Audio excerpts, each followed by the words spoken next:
भारताचे एक सार्वभौम समाजवादी धर्मनिरपेक्ष लोकशाही गणराज्य घडवण्याचा व त्यांच्या सर्व नागरिकांना सामाजिक आर्थिक व राजनैतिक न्याय विचार अभिव्यक्ती विश्वास श्रद्धा व उपासना यांचे स्वातंत्र्य दर्जाची संधीची समानता निश्चितपणे प्राप्त करून देण्याचा आणि त्या सर्वांमध्ये व्यक्तीची प्रतिष्ठा व राष्ट्राची एकता आणि एकात्मता यांचे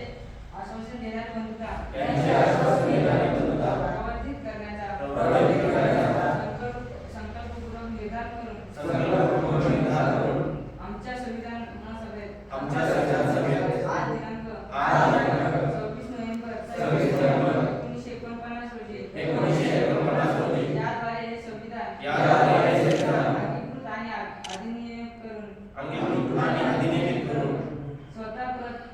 स्वतः अर्पण करीत आहोत.